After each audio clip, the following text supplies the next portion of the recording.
Welcome into the Big City Sports Podcast. We have another episode coming up today, and we are so lucky to be joined by a guest, Hunter, to break down the New York Islanders and Pittsburgh Penguins series.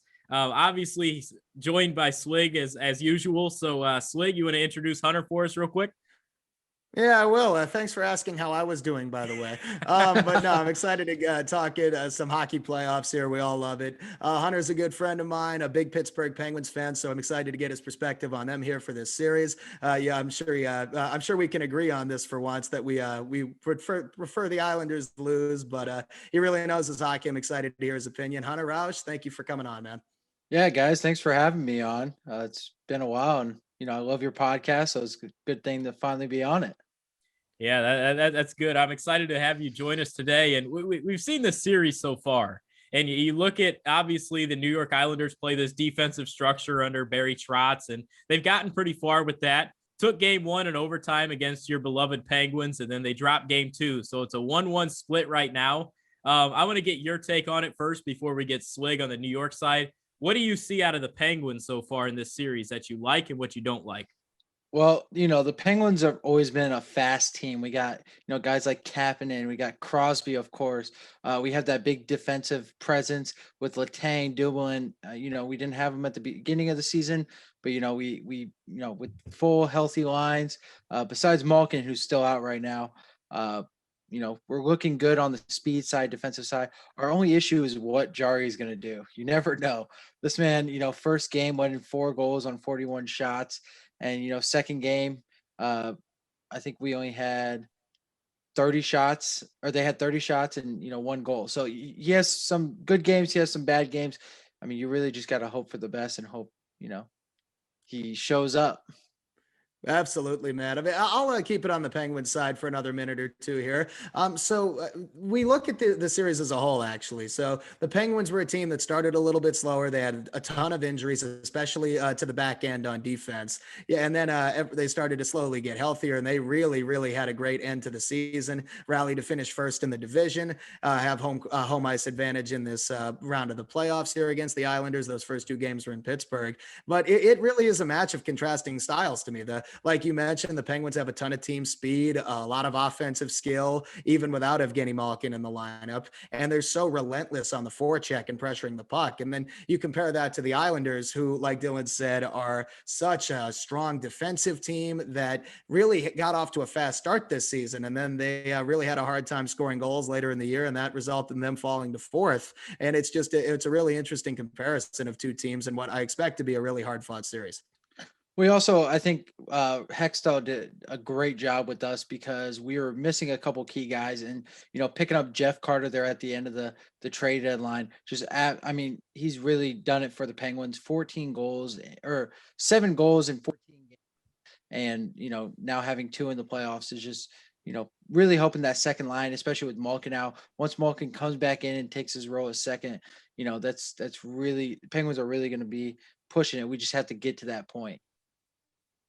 And you bring up a good point earlier about the goaltending situation with Jarry and sort of that wild card. If there's one wild card on this Penguins team, it's got to be in the crease at the goaltender position. And for so many years, you saw Marc-Andre Fleury cater it there. You saw Matt Miller get a good year and then get his payday. And obviously it hasn't really panned out where he's been. But you look at the goaltending situation. You had DeSmith there for a little bit. Now you got Jarry. Do you expect that to potentially be a weakness going forward, or do you think that they can get by just by having some good play in front of them? Well, if you look at the Penguin season in general, we had that rocky start, of course, but even in goaltending, we had a rocky start. I mean, a lot of Penguins fans were worried, Murray was not the right, thing for us. But after that, man, I'm losing it. Oh, my bad. Jarry ended up, going 21-9-3, at the ending of the season, which is, amazing for a goalie. So I don't know. I think now that he's kind of gotten that rocky start out of the way. I mean, you bring up Marc-Andre Fleury. Fleury was never a playoff goalie until the last couple of years. We were always worried. We always lost to those damn fucking Rangers. Yeah. I know you know about them, but yeah, I mean, um, so I mean, right now I wouldn't say too much. Our goaltending, I think, will be fine, especially moving forward. I think we got this. I think now really it's going to be goal. It's going to be scoring. I mean, you look at the first game, we had 5 or 4 goals against 5. Second game, we only scored 2, and even that third goal, I mean, we had 2 in the first period, and we put up 38 shots. It's not That's too good. to me, that's playing the Islanders in a nutshell Yeah, right there. They're a tough team exactly. to generate scoring chances against. And I said, that's a team we cover. We should probably talk about them a little bit here. We'll go back and forth. But to me, the situation in the crease, well, I do think Jari has definitely improved as the season has gone on. He finished strong. It's still, to me, an area where the Islanders have the advantage, at least on paper. And Semyon Varlamov had a fantastic season this year for the Islanders. And even though it was Ilya Sorokin who ended up playing game one, and he played extremely well, Varlamov came back and played that second game. And oddly enough, the one where the Penguins only scored 2 goals is the one they won so far in this series. So it's a little interesting. But that third period they played in game two, I thought was the blueprint on how to beat the Islanders. It was just not letting their defensive structure intimidate them. They were still battling for every loose puck. They were outworking the Islanders. They were out hustling them. And that kept a pretty quiet offensive team from even being able to get through the blue line at all. And I was really, really impressed with that, because through 2 periods, it was a game where the Penguins had the lead, but the Islanders had some momentum going and it looked like it might get away in the third. But instead, I thought the Penguins had their best period of the entire season in the third period of game 2. And that Islanders defense, I think we have to talk about it a little bit. I think it's obviously anchored by that fantastic top pair of Ryan Pulock and Adam Pelech. How much of a factor, or how worried are you about them here going forward the rest of this series? Well, yeah. So, with Poa and having that top or D pair, you have Crosby, who is going against him, in game one. Crosby's a superstar. I still think he's the best player in the NHL. So it's, you did see him getting a little bit frustrated there with, that top D line. The only problem I think we're going to have now is that Islanders are going to get the advantage in these next 2 games. So, I mean, it's going to be interesting to see how Barry Trotz, uses those top 2 D lines. They use them with Crosby and our first line, or if they switch it up, maybe go with Jeff Carter to try to, uh, you know, use that against them and get some opportunity, some momentum. That third period that the Penguins put together against the Islanders, it really showed their cracks in the system and just chipping away at that. Do you think that could give the Penguins some momentum going into the Islanders series right here, coming up when they go home? Yeah, so the announcer for the Penguins game actually said it perfectly. During that third period, because the Islanders were just absolutely killing us the second period of that last game of game 2. But the announcer said it perfectly and said that the Penguins are out Islandering the Islanders because, we're just playing the Islanders, pushing at the neutral line, making them dump it and making them dump the puck in, turnovers in the neutral zone. So I think just the Islanders, once we started doing that, of course, they're going to break down a little bit and, they're going to start scrambling, trying to, get it past the blue line. So as long as they stay their game and don't, get flustered, they'll be fine. I think it's the same thing with the Penguins. As long as we play our game, they use that, I think we'll be fine moving forward. So it really just depends on which team, really stays to their idealism of, how they're going to win the hockey game, who's going to end up on top. I completely agree with that. Like, as we mentioned up top, it's a matchup of 2 contrasting styles. And a really quick off topic here, live reaction. Corey Kluber just finished a no-hitter for the Yankees, and I know we'll get into that here soon enough. But I just wanted to say it, live reaction, proof for recording Wednesday night this week. But getting back into the Islanders-Penguins series here. So like you mentioned, that third period, we all agree was a great thing for them to build off of. But this is also an Islanders team that has built this defensive identity for multiple years now. And and the occasional mediocre period or out hustling period is not typically something that happens to them frequently or for more than one game in a row. But I actually wanted to take it back a little bit. In the regular season, teams are only playing in their division this year. The Penguins actually took 6 of the 8 games from the Islanders in the season series, which is the best record of any team in the shared division, right? Now, were there any observations that you noticed in any of those regular season games that you think have carried over into the first 2 games of this playoff series? I'll be 100%. I do not remember a single game from the regular season against the Islanders. I think I watched maybe the first 2 games, and then after that, I just didn't watch them all. So I'm sorry. Oh, you're good, buddy. You're good. I respect it. But I will say, because of course Penguins have to worry about 2019 Islanders and how they played and just absolutely dominated us. So I think we're kind of going, we still have that chip on our shoulder because a lot of the players that played then are still on the team now.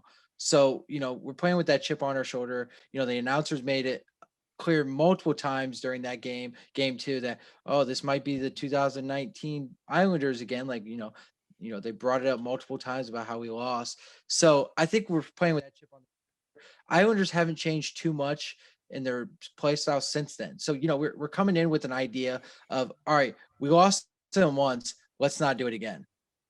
So a couple of years ago, the Penguins and Islanders played in the playoffs in 2019. And I know it's a series that you don't like to think about. The Islanders ended up sweeping that series. And at the very least, we've seen the Penguins battle in this series, tie it after game 2 at 1-1. So I don't expect this to go like that in either direction. I think this is going to be a hard fought 6 or 7 game series.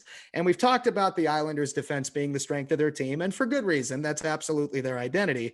And while I do think the Penguins are more known for their offensive ability, they have a very solid defense core, I think, that doesn't get talked about enough. And I want to talk about their top pair a little bit, and that's Brian Dumoulin and Chris Letang.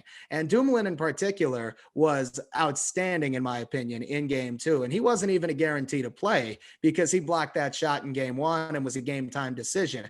What type of impact do you expect that defensive pair and the defensive corps as a whole for the Penguins to have in terms of limiting the Islanders' offensive output? Yeah, so we can kind of go into it of looking at the score from game 1 to game 2. Game 1, Islanders put up 5 goals or 4 goals. Game 2, 1 goal. And even that 1 goal was just an absolutely spectacular shot on the backhand. But the D has really stepped up here, with that, the pairing is amazing with Letang and Dumoulin, who, and then we got Matheson and Cece, and then Pedersen and Marino. The really thing I like too is that a lot of our defense is also, offensive. So, you see Matheson or Pedersen moving the puck up, making some moves in the neutral zone, that puck into the, offensive zone. So, even though our defense doesn't get talked about a lot, they really show, Letang. A lot of people at the beginning of the season said that we should trade him, that, they don't want him. It was a big reason why Jim Rutherford left, is because, speculations came out that he wanted to trade Letang and ownership was like, no, we're not doing that. So he left. So I think he's really stepped up and showed that, he needs to be here. Our defense has always been a problem. Actually, in the past, with some of our runs, like in the 2019 run, we had absolutely zero defense, which is why we ended up rebuilding and picking up guys like CC, Matheson, Pedersen, and keeping Marino. So we talked briefly about how you need to outwork this Islanders team. And I fear right now in a 1-1 series that if that continues on where it's deadlocked and it gets to a game 7, do you have any question that the Penguins' legs will be in there to keep fighting against a team like the Islanders? So yeah, I think the one thing the Penguins have that I have not seen in a long time since the HBK line back in 2016 is that we have depth. We have, if you look at the end of the game 2, with 2 minutes left in the game, we're trying to protect the 1-goal lead. Who does, our coach throw out there? He throws out our 4th line, Zach Aston-Reese, Teddy Bluger, and Brandon Tanev. Who Tanev has just been amazing this playoff season with, his hits, his pressure and all that. So I don't think, going into a game 7 where, most of our guys are going to be tired, I think we have depth enough. I mean, if you look, one of our goals was from Frederick Gaudreau, who's a 3rd line centerman. So all our lines can and score and pressure. So I think that's going to be more of a thing with the Islanders, who may not have that depth. They have two great lines, but they may not have the depth on the third and fourth line to be able to keep that defensive scheme up. Against our third and fourth line, who have been spectacular this season. That's a fantastic point. Let me interject real quick. Swig, do you think we've talked about the Islanders' struggles for so many years offensively now? Do you think that could be a pivotal issue going forward on the Islanders side? I do. I mean, we've talked about the Islanders struggling to score, and that's being their biggest weakness over these last couple of years, even in their runs to the Eastern Conference Finals. So, and the injury to Anders Lee has definitely been a factor in that as well. But outside of Matt Barzal, they don't really have that same dynamic talent that the Penguins have, and most teams don't. In fairness, not every team has Crosby and Malkin and everything behind them, but we've seen the impact that the Islanders' lack of offense has had on how they've approached the trade deadline. They went out, acquired Kyle Palmieri, and I know he did have the game winner in overtime in game one, but to finish the season, he only had 4 points in 17 games. He didn't have the offensive impact that the Islanders were looking for. And while their fourth line is, as usual, very, very good in terms of driving possession, they still don't put that many points on the board. That Pulock and Pelech pair defensively, as great as they are, they don't put up a ton of points. They combined for 31 points this season. So they get their offense from a very limited number of sources. I think the key for the Islanders is that their second line, which to me is very underrated, of Brock Nelson, Josh Bailey, and Anthony Beauvillier. That's the line that's going to need to score some goals if the Islanders are going to pull out this series. I agree. I mean, that you just need to find a way to get some sort of production, because I don't think, I'm going to be honest right here, I'm going to make a statement. I don't think the Islanders can end up winning this series. I don't believe that this matchup as well. You mentioned in the regular season, the record is pretty in the Pittsburgh Penguins' favor. I think you said 6-2 across 8 games, and then right now they're split. But I just don't believe that the Islanders have enough.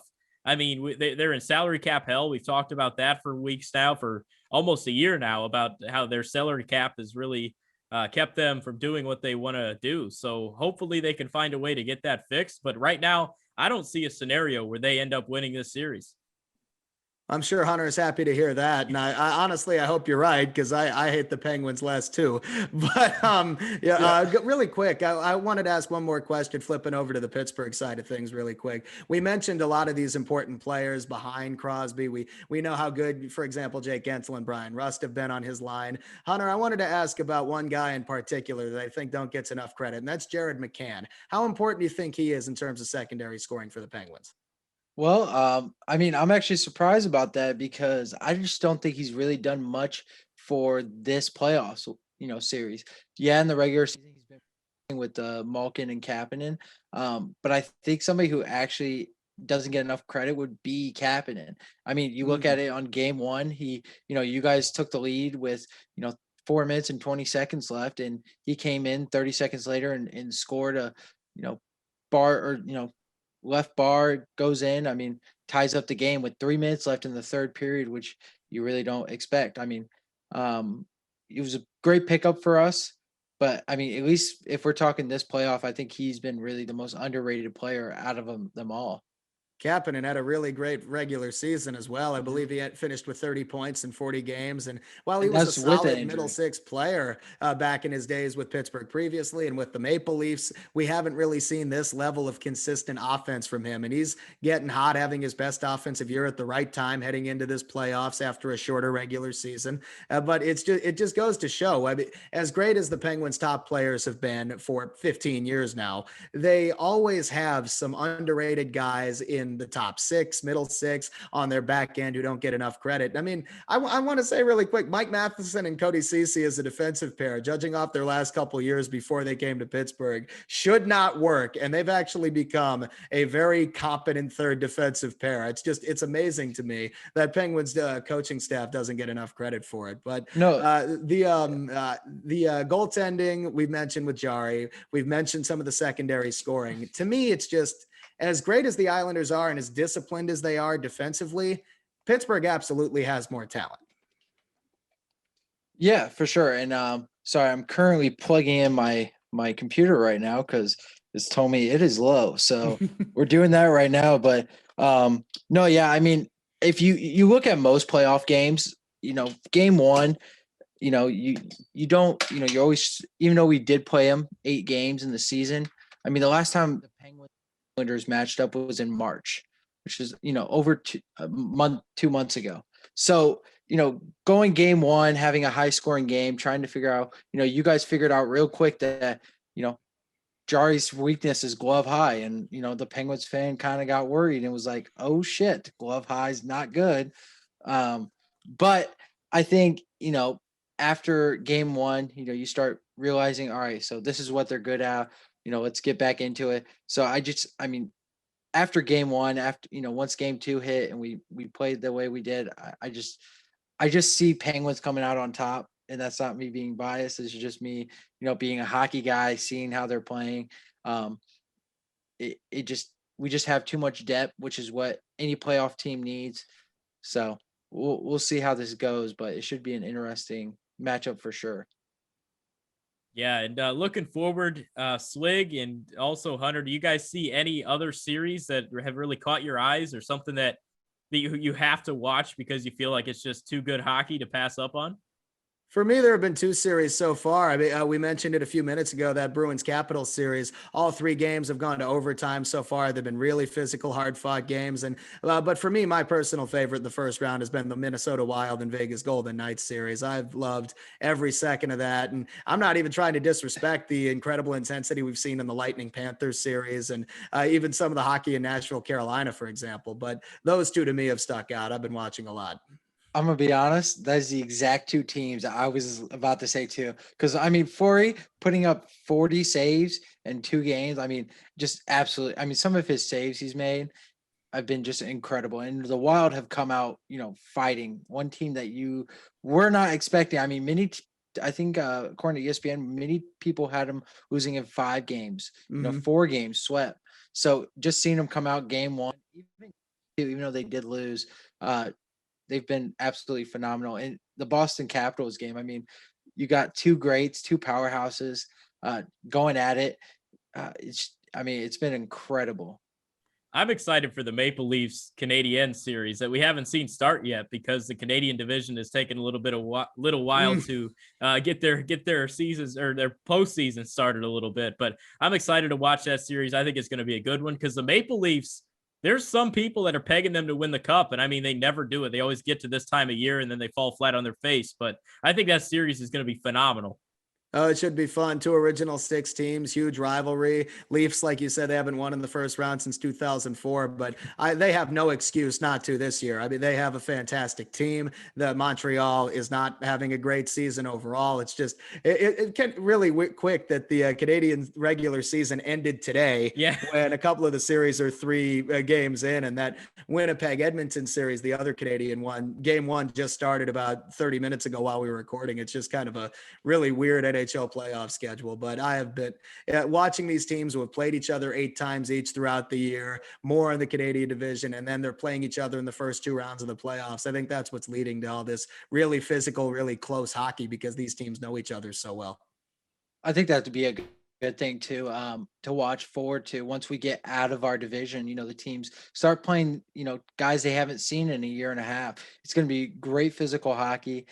Definitely something to look forward to, just because, you got 2 guys who haven't seen each other all year. You know who the other team has. So you're just kind of going based off of that. So. Yeah, it's going to be a lot of fun this postseason. Hunter, we appreciate you coming on. Any final words that you want to leave us with? I mean, you guys can have me back on once the Penguins win the Stanley Cup for Okay. the 4th time in the last 15 years. So we'll just make that commitment. Yeah.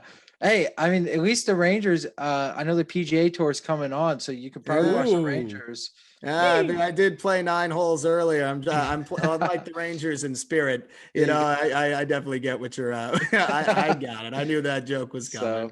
And then did you have any podcasts or anything that you wanted to promote? Oh yeah. So a big podcast we've been doing is called the Late Night Banter Podcast. You can go check it out. A couple episodes now. We took a little break just because I am working in sports myself, so our season's starting up. But we will be doing the reboot of it. It's we're going to have Swig on here as well a couple of times. We're going to be talking about just some drunk stories, college experience, something that I know everybody has definitely been a part of in one way or another. So make sure you guys check it out. Late Night Banter podcast on everything. Some Yeah. relatable shit right there, man. I listened to the first couple episodes. I'll make sure we put a link to that up on our social media as well when it reboots again. But we want to thank you one more time for coming on. Had a great time talking the series. I look forward to getting your thoughts, however this series ends up going, man. And we'll talk some more hockey soon. Perfect. Thanks for having me, guys. Of course. We'll be back here shortly with some basketball talk, previewing the Knicks and Nets, what they're going to do in the playoffs. But until then, we'll see you in a little bit. And we're back here for the NBA playoff preview. We're going to break down the Knicks and the Nets in that order. And once again, one more time, we'd like to thank Hunter for joining us to talk hockey with the Islanders and Penguins series there. But I'm excited to talk about the Knicks, and they've definitely exceeded expectations this year. Slig, what have you liked out of the Knicks this season? Surprisingly, a lot. Yeah, it's still taking me some time to wrap my head around, but this is it was clear halfway through the season that this was at least a step up from previous years, but the Knicks exceeded all possible expectations this year. It's a weird sentence coming out of my mouth there, but it's the truth. We talked about at the beginning of the year that I liked most of the moves they made in the offseason in terms of signing Alec Burks, Nerlens Noel, the guys we brought in on one-year deals. I thought made more sense than when it was going all power forwards going into last season. And that turned out to be true, but it turned out to be true a lot more than I expected. I thought the Knicks in a 72-game season were maybe going to win about 25 games. Instead, which is still pretty bad, but sadly a step forward after the last 8 years of ineptitude.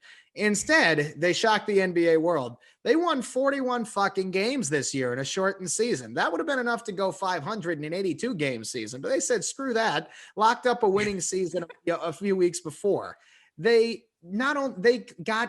We thought maybe at best they sneak in as the 10 seed in the play-in tournament. And maybe they would have done better than Charlotte in that role, by the way.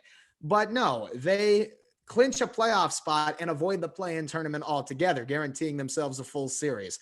And then there was the 9-game winning streak, winning 12 out of 13, surviving a 6-game West Coast gauntlet, going 3-3 on that, and finishing 16-4 in their last 20 games, and culminating in locking up the 4 seed in the Eastern Conference and having home court advantage against the Atlanta Hawks in the first round.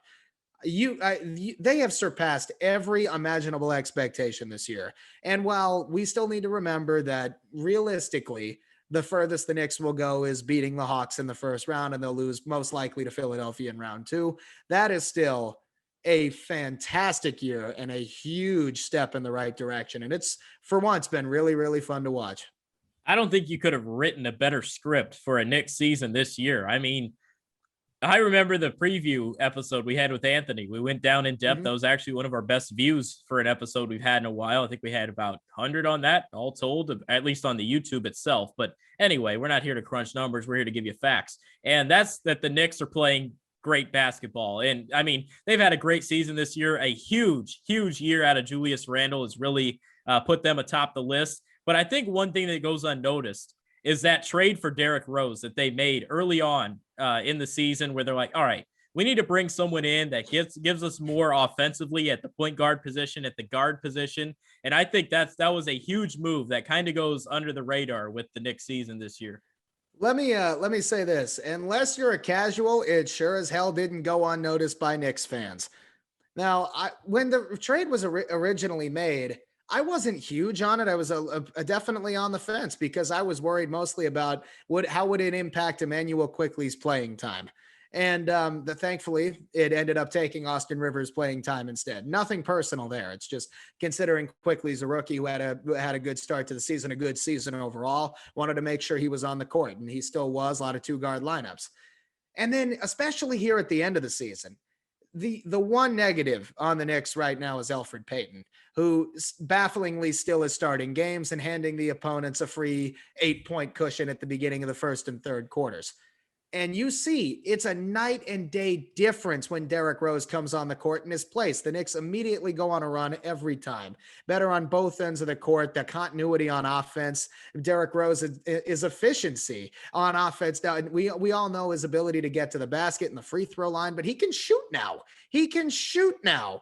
And the Knicks, we expected them to take a step forward defensively with Tom Thibodeau and his well-known reputation for hard-nosed defense and attention to detail. And those have absolutely been trademarks of the Knicks this season. But we had concerns about them offensively, that they didn't have enough shooting outside of Alec Burks. Turns out the Knicks finished third in the league in three-point shooting percentage. Julius Randle, RJ Barrett, Derrick Rose all shot 40% from three-point land. I never thought that would be a sentence I'd say this season. And Alec Burks was as advertised, if actually a lot better than advertised. While he was incredibly clutch in several fourth quarter situations. Reggie Bullock got better and better as the year went along. And the one guy who was signed last season that stuck around and improved big time as a 3-and-D guy, making $4.2 million. He's been a bargain. And then focusing on a couple of the non-shooters, Nerlens Noel on a 1-year contract has been absolutely indispensable. The only player in the NBA to have more than 2 blocks and 1 steal in a game. He's been an anchor on the defensive end of the court, shutting things down, providing that rim protection. Just so many of these pieces have clicked, had career years for the Knicks. And it's just, considering the low expectations going into the year, it has just gotten more and more fun as the Knicks, they had the decent start where they're hovering around 500. And instead of it getting away from them, the Knicks finished the season winning 16 of 20 to get to this point. It's just so different from previous years. And that's what's made it so fun. It was so unexpected. It was so unexpected and just a great journey this year. I loved your point about Nerlens Noel. This was a guy that missed out on big money, and he bet on himself and just completely screwed himself, for lack of a better term. Said that. Yeah, he screwed himself and he bet on himself. But anyway, now he got a good spot. He got a cheap deal to be a backup center, and he's really thrived. He's definitely saw some playing time this year, especially when Mitchell Robinson had some injury issues. And I mean, he's played very well in that role. So kudos to Nerlens Noel to step in there and just play well this season. But looking forward in this series against the Hawks, you said hopefully they'll get past and then they'll probably fall to a team like the Bucks or the Heat, I think, are the other ones they could play. How do you think the series goes here with the Hawks? Well, first of all, if whoever wins the series, they'd play the winner of the Sixers series against who they'd be playing. That's so it'd correct. most likely be Philadelphia. The I'm Nets. thinking Brooklyn. Yep, you're thinking Brooklyn, and we'll get to that shortly. But in terms of this series, this is absolutely the best possible matchup for the Knicks in the first round. That being said, it is far from a cakewalk or a guarantee or anything like that. While the Knicks did take all 3 games against Atlanta in the regular season, 2 of those came when Lloyd Pierce was still coaching. And the third one, the Hawks had a 10-point lead before Trae Young sprained his ankle in the third quarter, and the Knicks came back to win. The Hawks have absolutely finished this season incredibly strong as well. And they also have had a very nice season, but I mentioned them as a sleeper team at the beginning of the season because they were so aggressive in free agency, getting Bogdanovich and Gallinari. They brought back John Collins, and I'm curious to see what happens with him after the season. But this is not the same Hawks team that the Knicks beat 3 times, is the short version of what I'm saying. And the Hawks are absolutely the more talented offensive team. I don't think anyone will deny that. They've been playing their best basketball of late. But if Trae Young doesn't get some of his, I'll just say it, bullshit foul calls in the playoffs, the Knicks will have a much better chance. I mean, it's a very physical team. And if it's a more physically demanding, grinded out series, I think that would favor the Knicks. But if the Hawks are able to dictate the pace by going up and down the court and playing their game, then it will definitely be in the Hawks' favor. I see this matchup, and every single time we talk Knicks, I always bring up Tom Thibodeau and his defense, similar to Barry Trotz and the Islanders' defense. I know it's probably getting old now, but going up against a team that could shoot the basketball like the Atlanta Hawks. I mean, they got shooters galore. You mentioned Gallinari, a couple other Bogdanovich they brought in. I mean, they have shooters to go along with Trae Young. So, do you think that the Knicks have what it takes on the perimeter to guard the outside shot and potentially limit those scoring chances on the outside?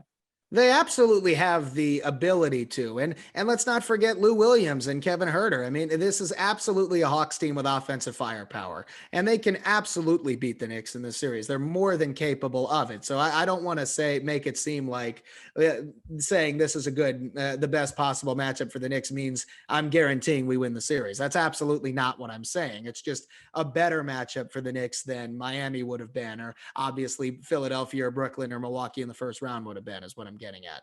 But on the perimeter defensively, Derrick Rose has been much better on the defensive end of the court, but we have to talk about Reggie Bullock, who's been a fantastic wing defender, shutting down the number one option, or at least limiting the number one option for a lot of teams. Alec Burks has provided some solid defense as well. And this is something that I think the Knicks are going to do at least a little bit. It's a guy who's been out of the rotation most of the season, but can provide that defense, and that's Frank Ntilikina. And I know you wanted me to say his name. I'm going to say it. He has had some success limiting with his long wingspan, at least limiting what Trae Young can do before. And obviously, slowing him down is priority number one for the Knicks defensively. As he goes, the Hawks go. He's the point guard. He's the engine of that very high-powered, very talented offense. So if Frank Ntilikina and company, or if it's Bullock, if they switch a bigger guy onto Trae Young, who's small but incredibly quick, it's just going to be a chess match here. That we inside, I have some concerns. As great as Nerlens Noel has been, Clint Capella is going to be a very tough matchup for him. Capella is bigger and sturdier, and he's been pushed off the block a few times previously. But on the perimeter, I do think the Knicks have enough options where, as if they're focused and in position and fighting through screens, then yes, they can at least limit them. But this Hawks team is not going to be shut down to 85 points a night. They're just too talented for that. That's fair. That's definitely fair. I mean, you look at the Hawks as a whole, and you really think Ntilikina is going to come off the bench, do you? I think he's at least going to come off at times, especially if Elfrid Payton continues to struggle. I mean, he's hasn't been my favorite player all season, but Payton has undeniably hit rock bottom the last month or so. He's only playing about 13 minutes a game, playing the first 5-6 minutes of the first and third quarters, and then we never see him again. And what he was supposed to be good at is on the defensive end of the court, but he has absolutely looked lost on that end as well, not picking up screens, communicating. It's really, really deteriorated. And as much as I like Derrick Rose and Emmanuel Quickley, and they've definitely shown some chops and hustled defensively, I don't think there's a better defensive option at point guard on the Knicks than Frank Ntilikina. That is his calling card. How much of a factor do you think home court advantage plays in here? I think it's absolutely a factor. The Knicks have been much better at home, like most teams, especially since fans started coming back to the Garden in late February, I believe, and they're getting louder and louder. The Knicks, I believe, are doing this thing in New York where they're going to have a full capacity vaccinated sections. Yeah. So it's going to be a higher capacity than the 10% they've been having most of the season. And the Garden is just an electric atmosphere. I know I speak from personal experience and a little bias on that one, but if this series does end up going 7 games, the Knicks are home for 4 of them, which means Atlanta would need to win at least 1 game in New York to win the series. They're more than capable of doing that, but it's just an added challenge for them. I think they end up winning the series 4-2 and 6. That's my prediction here. I think the Knicks find a way to. I mean, they'll drop a few games in there, but I obviously Trae Young's probably going to take at least 1 game on his own. That's just the way I feel. How do you think the series is going to end up? That's a tough one, man. I mean, honestly, I instinctually, I do think the Hawks are going to win the series in 7 games. That's my gut. I could see it being 6. I have enough faith in the Knicks right now. They've definitely earned some of the trust I haven't had in them for years, but I do think we need to remember that this Hawks team is different than the one that was struggling a little bit at the beginning of the year. They're healthier now. They were missing at least 1 or 2 contributors in all 3 meetings in the regular season. They have more depth, more shooting, more ability to do pretty much everything. And they've been a different team under Nate McMillan. Now, any Pacers fans listening to this, they'll appreciate this. I hope playoff McMillan shows up in this series. only went 3-16 in the playoffs with Indiana. So if McMillan wins 3 games or less in this year's playoffs, I'll be happy about that. I definitely think it will be a hard fought series. It should be, I'd say, close games for the most part, because you have a Knicks team that's stronger defensively and a Hawks team that's stronger offensively. Similar to, we talked about that with the Islanders Penguins series in the hockey segment. I think both of these team styles will get them at least 1 or 2 wins in this series each, but it's later in the series that we see which team starts to establish their identity more and can dictate the pace of these basketball games. A good point. I think it's going to be a great series there. I mean, you have a lot looking at that one. And I know a lot of basketball fans want to see the big names play and the big stars end up playing their series. But I think Knicks Hawks is going to be a fantastic series. And I think it's going to be a fun one altogether. You have any final thoughts on that? Yeah, I just want to make sure I remind myself here on the podcast, just for evidence here, that even if we do end up losing the series or getting swept, we got to keep in perspective what a fantastic year the Knicks have had, especially 100%. Relative to expectations. And it's been a really fun ride. And we all know the Knicks aren't championship contenders or anything. So if they win a playoff series, it's a bonus. It's just been a very, very fun season. I hope that continues here when the games start on Sunday afternoon, but it's just nice to be able to talk about them so positively. Yeah, it's something you haven't done for a while, but yeah. Let's head over to the Nets real quick. Check out their series. They got their big 3 back.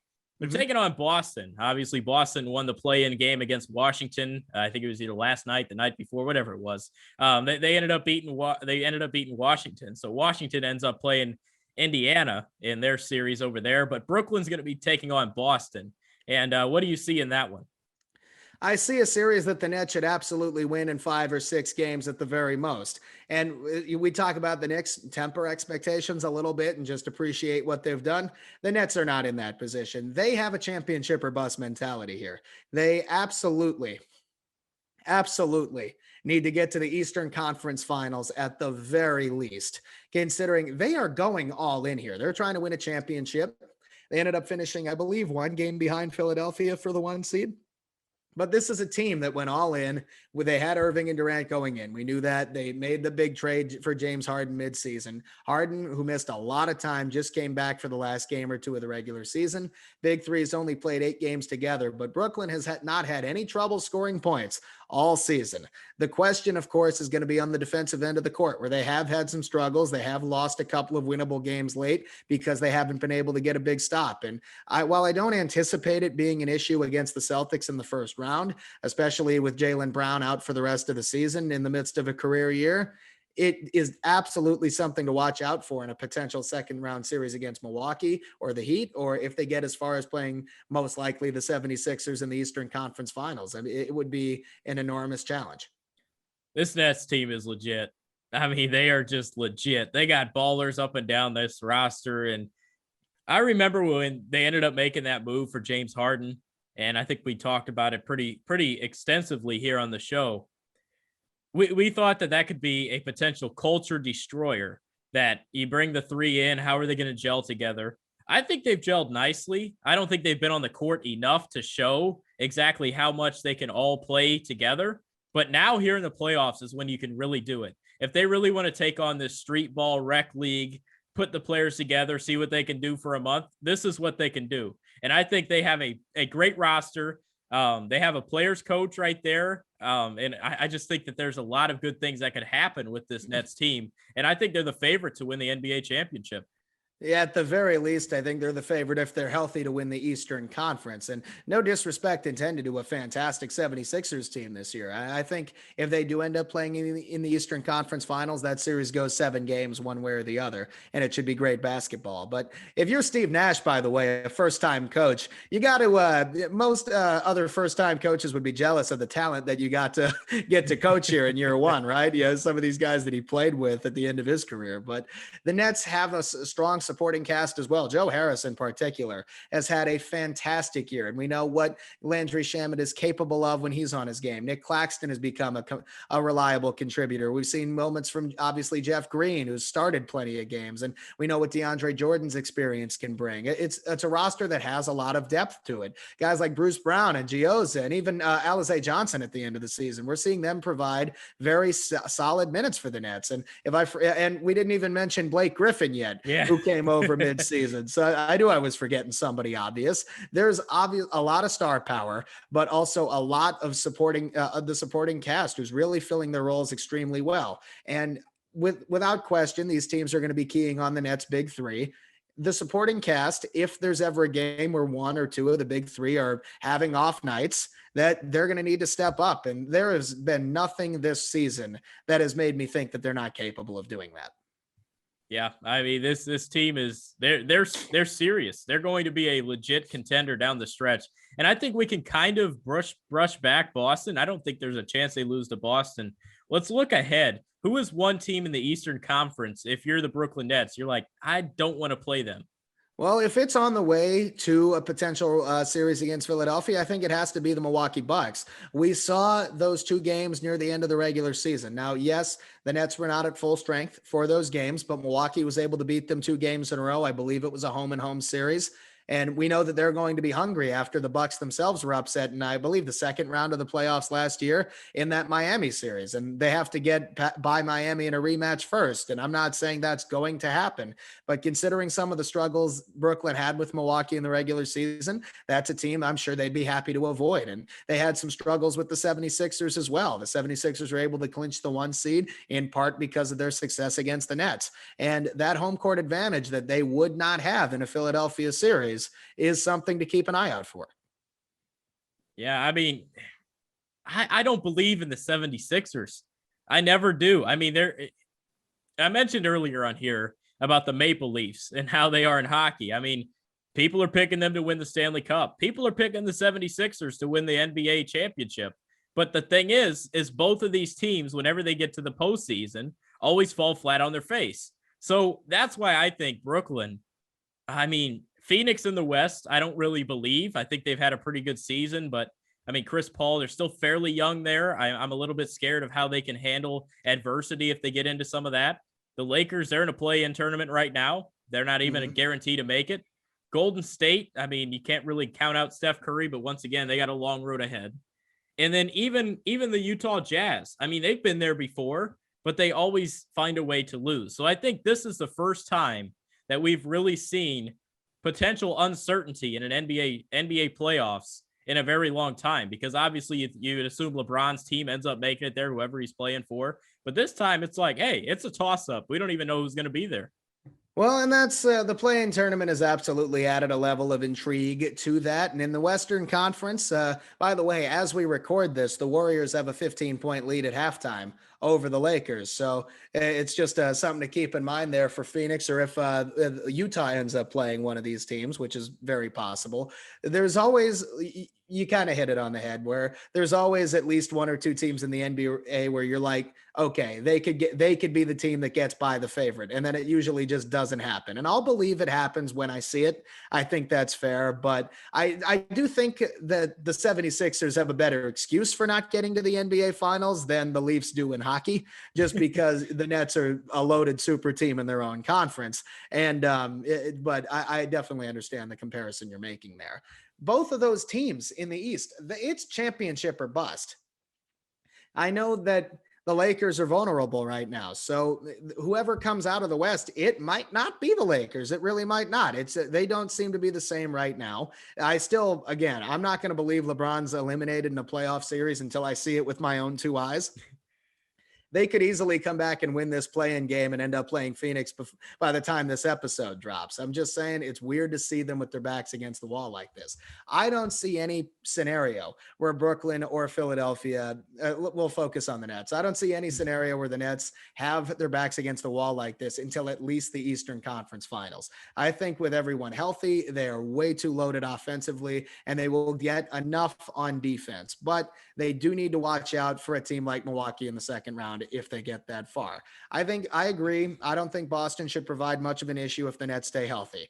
No disrespect intended. I think they're a lot more talented than the season they ended up having, where they finished 500 and ended up finishing 7th. But Jaylen Brown not playing, we've seen Jason Tatum talk about some of his struggles in coming back from his bout with COVID and the inhaler he's been using. And he's still a great player, and he's capable of winning a game or two for the Celtics by himself.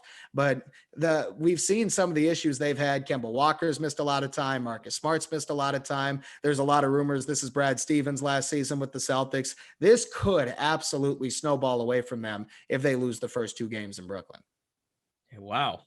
Yeah, I mean, I think Brooklyn is the team that's going to win the NBA championship. And I think they're going to be the first championship team that we have here on the Big City Sports Podcast of all our teams. I think they were probably a favorite if we were ranking everybody that we cover. They were probably our favorite going into a season where we thought, I mean, it was still sort of a dart throw because you didn't know how the East would play out. You had some big personalities there, but they might be our first championship winner on here. I mean, only time will tell for that one. But looking at a series across the NBA, you nitpicked a little bit on the hockey side. You looked at a series you liked. Is there a series that you like in the first round here in the NBA that you want to turn on the TV to watch? Well, I'm really curious to watch Phoenix against whoever the winner of the play-in game is. I think that series against the Lakers or the Warriors, whichever one wins that game that's in progress as we record this, will be an absolute blast to watch. I always like those Western Conference series because it is the stronger conference. Traditionally, I am looking forward to the Clippers and Mavericks rematch as well. That was a really entertaining series last year. The Clippers ended up pulling that one out before blowing a 3-1 lead in the second round, and I'm really curious to see how the rematch goes. How about you? Yeah, I like Golden State Phoenix. I'll say this. I don't like Lakers Phoenix. I like Golden State Phoenix because I think you put Steph Curry up against Devin Booker, up against Chris Paul, who's having a fantastic season. I mean, there are some ball players there that can shoot the heck out of the basketball. And that's going to be a fun series, a lot of offense in that one. So I'm looking at Phoenix, specifically Golden State. And if the lead holds, and we could potentially be seeing a matchup like that. Well, really quick, the lead's down to 7 halfway through the third quarter. The Beautiful. Lakers aren't going to go away that easily, but we'll see what happens there. I'm with you. In the Eastern Conference, I also really look forward to watching the rematch of Milwaukee and Miami. That outside of the Knicks series, of course, that is the series I'm most excited to watch.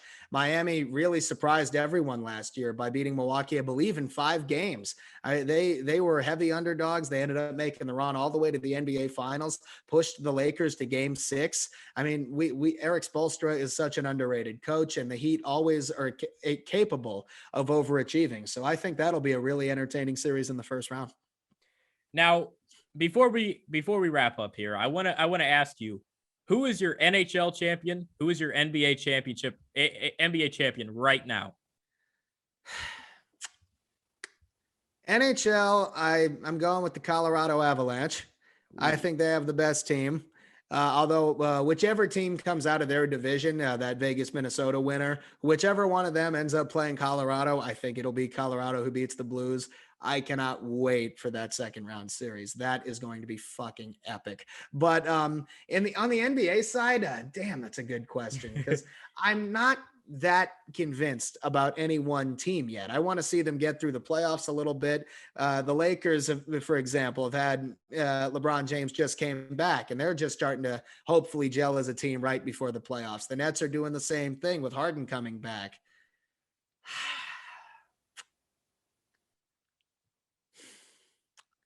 I think I am going to go with the Nets, but I'm not quite as confident in as you. How about who are you picking in the NHL? You already gave us the NBA pick. I'm torn right now between Boston and Vegas, but I'm going to say that's going to be the end up being the Stanley Cup final, Boston Vegas. I think Vegas wins the Stanley Cup, and I think that the Brooklyn Nets end up winning the NBA championship. Well, I'm just going to say it. I hope the Bruins don't get that far. I hate them. And if they do, I definitely hope Vegas wins the series. But it would be an amazing story. I mean, they reached the Stanley Cup final in their first year. They're outstanding team now. The only reason they weren't the 1 seed is because of how great the Avalanche are. And if we are blessed to see a Colorado Vegas series in the second round, I mean, the fact that one of them would be out after the second round is just an absolute travesty. But it would be an amazing series to watch. It would be an amazing series. And any final words about anything we talked about today? Any bold predictions potentially? Ooh. I think the Knicks are going to make a trade for a disgruntled star at some time in between the end of this season and next season. At the very least, this season, I'm hoping is something they can build off of in terms of reestablishing their credibility around the league. And outside of that, bold predictions. I want to think of something good here. I mean, you're more the guy who always has something ready to go for this. I don't usually like to say it right away.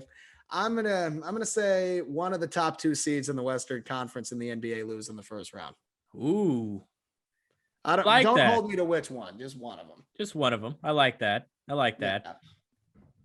I'm gonna say the Colorado Avalanche series goes 6 games. Jordan Binnington turns on his head and starts making some saves. I mean, that guy's different in the playoffs. So that's going to be my bold prediction. It's bold because of where they are right now. So the Blues would have to win some hockey games, but I think Binnington will stand on his head and try to steal a few victories. Well, Matt Murray did that for Pittsburgh, and we've seen his career torpedo since. And Binnington hasn't been the same since winning the Cup. And game 2, the Avalanche are up 3-0. The Blues have taken 7 shots on goal in 2 periods so far. So, so far I'm liking my odds on that one. But it's looking good. What's up? It's looking good. Oh, it's looking great for you. It's looking great. I'm going to discredit what you just said before we even finish recording this. All right, everybody. That's going to do it for today. I appreciate everybody that tuned in. Once again, we'd like to thank Hunter for joining us. It was a lot of fun. And going forward, just be sure to check us out on Spotify, Apple Podcasts, YouTube. Leave a like, subscription, review, whatever it is.